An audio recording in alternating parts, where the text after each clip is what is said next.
Mobile से करो। अजीत भैया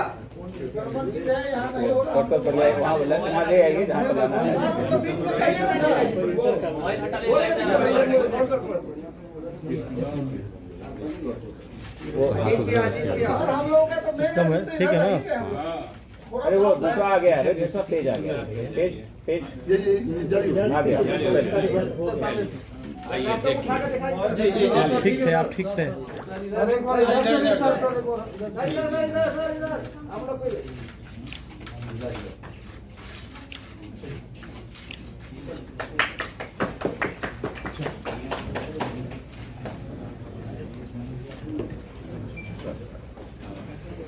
आज के इस परीक्षा फल में जिसकी घोषणा अभी माननीय मंत्री महोदय द्वारा की गई, इसमें पेपर 1 में कुल 16,068 परीक्षार्थी सफल हुए हैं और पेपर 2 में 8,531 परीक्षार्थी सफल हुए हैं, अर्थात दोनों पेपर को मिलाकर 24,599 परीक्षार्थी सफल हुए हैं। मैं इस अवसर पर अनुरोध करना चाहूंगा माननीय मंत्री महोदय से कि इस अवसर पर हम सभी लोगों को और आप सभी लोगों को संबोधित करें।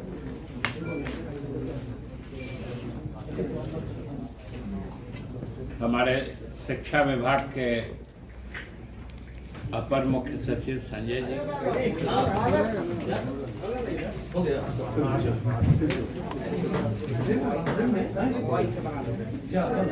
लैपटॉप पे जो करेंगे ना तो मोबाइल से बनाना।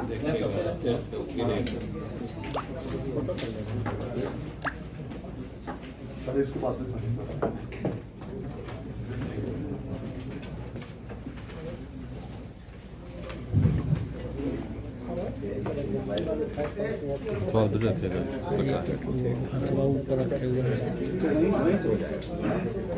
उसको ऊपर जाना भी आज मैं आज के इस कार्यक्रम में माननीय मंत्री शिक्षा विभाग महोदय का हार्दिक स्वागत करता हूं। मैं आज इस अवसर पर उपस्थित अपर मुख्य सचिव शिक्षा विभाग का भी हार्दिक स्वागत करता हूं और यहाँ उपस्थित अन्य सभी विभागीय पदाधिकारी और अन्य मीडिया के प्रतिनिधि और अन्य सभी बंधुओं का हार्दिक स्वागत। आज माध्यमिक शिक्षक पात्रता परीक्षा STET 2019 जिसका आयोजन ऑनलाइन रूप से गत वर्ष किया गया था, उसके परीक्षा फल का प्रकाशन माननीय शिक्षा मंत्री महोदय के कर्तव्यों द्वारा किया जा रहा है। इस परीक्षा में आज 15 विषयों में से 12 विषयों का परीक्षा फल जारी किया जा रहा है, जिसमें पेपर 1 में कुल 1,09,667 परीक्षार्थी और पेपर 2 में कुल 45,284 परीक्षार्थी, अर्थात इन 12 विषयों में कुल 1,54,951 परीक्षार्थी सम्मिलित हुए थे, जिनमें आज जिनका परीक्षा फल थोड़ी देर में अभी माननीय मंत्री महोदय के कर कमलों द्वारा जारी किया जाएगा। मैं अनुरोध करना चाहूंगा माननीय मंत्री महोदय से कि कृपया इस अवसर पर परीक्षा फल जारी करें। जो आपको आनंद किशोर जी ने बताया कि लगभग यूं तो 37,000 वैकेंसीज हैं, लेकिन उसमें से 25,000 के आसपास 24,599 एग्जैक्टली वो आज नतीजे घोषित हो रहे हैं। और ये जो घोषित हो रहे हैं, ये समझिए कि लगभग इतनी या और भी अधिक वैकेंसी मतलब रिक्तियां हैं, पहले से रिक्तियां। इसलिए अमूमन आज जितने लोग इसमें उत्तीर्ण या सफल घोषित हो रहे हैं, वो सब के सब या तो 9वीं 10वीं के लिए या 11वीं 12वीं के लिए, जिसको कहिए माध्यमिक विद्यालय में या उच्च माध्यमिक विद्यालय में, ये सभी शिक्षक नियुक्त होने की पात्रता रख रहे हैं इस उत्तीर्णता की बात। और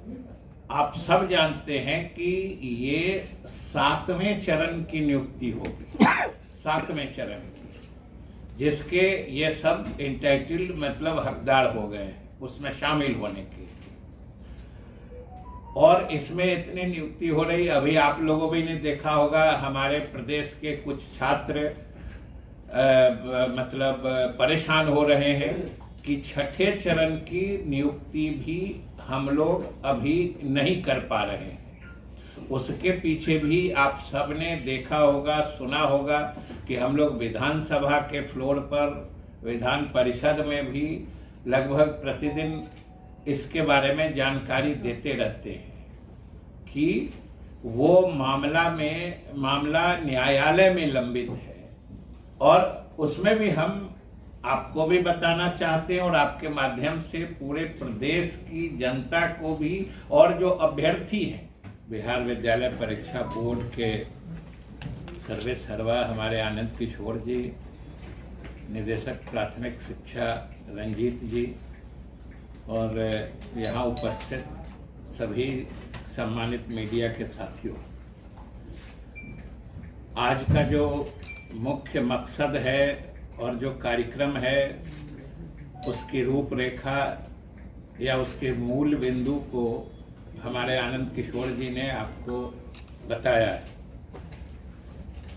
ये कई मायने में महत्वपूर्ण है आज का दिन जो है, इसीलिए विशेष रूप से हमने आप सबों को यहाँ आमंत्रित किया है। एक तो ये खास उपलब्धि है इसलिए कि आपने देखा होगा, जैसा कि आपको बताया गया है कि ये कोरोना काल में कोरोना के गाइडलाइंस प्रोटोकॉल का पालन करते हुए ये चुनौतीपूर्ण काम लगभग 1,78,000 छात्रों का इम्तिहान लेना, ये अपने आप में चुनौती भरा काम था। और ये बिहार विद्यालय परीक्षा समिति ने इस काम को सफलतापूर्वक अंजाम दिया है। इसके लिए हम विभाग की तरफ से आनंद किशोर जी को और उनकी पूरी टीम को बधाई देते हैं और शुभकामनाएं देते हैं। उससे भी महत्वपूर्ण है जो सरकार की तरफ से आप सबों ने बराबर देखा होगा कि हम लोग सरकार की तरफ से बताते रहते हैं कि शिक्षा विभाग में हम लोग इतने नौजवानों को रोजगार के अवसर मुहैया कराने वाले हैं और उस मामले में भी हम आगे बढ़ पाने की स्थिति में आ जाएंगे। और वो और भी हम लोगों के लिए महत्वपूर्ण है क्योंकि अभी जैसा कि हमने बताया कि ये तो 37,000 इस परीक्षा में होना था, कुछ रिजल्ट या कुछ नतीजे इस परिप्रेक्ष्य में रोके गए हैं कि आप सबने देखा होगा कि कुछ जगहों पर कुछ हंगामा हुआ था जिसके कारण 106 अभ्यर्थी का मामला रुक गया था। फिर बाद में कोर्ट ने कहा है कि इनका भी शामिल करा लीजिए, उसके कारण कुछ नतीजे रोक लिए गए। उन सबको मिला के भी वो 37,000 है। लेकिन ये मामला जो छठे चरण का है, जो हमने कहा कि 5 अप्रैल को लिस्ट होने की बात है और जिसमें हम लोग लगे हुए हैं कि हर हाल में माननीय उच्च न्यायालय हम लोग को इजाजत दे दे, जो कंडीशन वो लगाना चाहते हैं, जो चाहे रिजर्वेशन का जो सरकार के नियम है रिजर्वेशन में हम लोग खुद लागू करना चाहते हैं। कहीं कोई ऐसी मंशा विभाग की या सरकार की नहीं है कि हम लोग कुछ अलग करना चाह रहे हैं। तो हम उम्मीद करते हैं और इसी आधार पर हमने आईए फाइल भी किया है। और हम लोग कितना मुस्तैद हैं कि ये परीक्षा भी जो देख रहे थे, आज जिसके नतीजे हम लोग जारी कर रहे हैं, ये भी रुक गया था न्यायालय के दखल के हिसाब से। हम लोग इसमें भी प्रोएक्टिवली आगे बढ़ के हम लोगों ने न्यायालय को कहा है कि भाई हमारे पद खाली हैं, विद्यालयों में हमारी पढ़ाई बाधित हो रही है, हमारे जो योग्य नौजवान हैं इस राज्य के वो बेरोजगार घूम रहे हैं, ये सारी परिस्थितियां हैं। पद खाली है, हमारे योग्य नौजवान बेरोजगार हैं, पढ़ाई बाधित हो रही है। इन सब के मद्देनजर हम लोग विभाग और सरकार की तरफ से माननीय न्यायालय से अनुरोध किया तो एसटीईटी का भी उन्होंने परिणाम जारी करने की इजाज़त दी। जिसके फलस्वरूप आज हम लोग उसको आपके सामने जारी किया है। आए थे उनको भी हमने बताया है कि हम लोग सरकार की तरफ से पूरी मुस्तैदी से लगे हैं, और मुस्तैदी का आलम ये है कि कोर्ट से हम लोगों ने कहा है कि भाई आपका जो जो डायरेक्शन है, और ये भी अच्छी बात है कि वो जो कह रहे हैं या कोर्ट ने जिस बिंदु पर विचार करने के लिए मामले को अपने यहाँ एडमिट किया है और आगे की कार्रवाई स्थगित की है, उन सब मामलों में या उन सब बिंदुओं पर हम लोग सरकार खुद वही करना चाह रही है जो कोर्ट की मंशा है। इसलिए उसमें भी कोई ऐसी बात नहीं है कि कोर्ट का कहना कुछ और है या हम लोग सरकार के तरफ से कोर्ट जो कह रही है उसको नहीं मानना चाह रहे हैं। हम लोग सिर्फ कोर्ट की इजाजत चाह रहे हैं, और उस मामले में भी हम लोगों ने जो आइए कहते हैं जल्दी सुनवाई के लिए जो इंटरलोक्यूटरी एप्लीकेशन फाइल किया जाता है, वो हम लोगों ने विभाग की तरफ से दाखिल किया है और उसकी मेंशनिंग भी हमने कर दी है। और अच्छा डेवलपमेंट ये है कि माननीय न्यायाधीश लोगों ने उस पर अमल करते हुए या उसका संज्ञान लेते हुए 5 अप्रैल को प्राथमिकता के आधार पर उस मामले में भी हम लोगों के आईए पर विचार करने का फैसला किया है।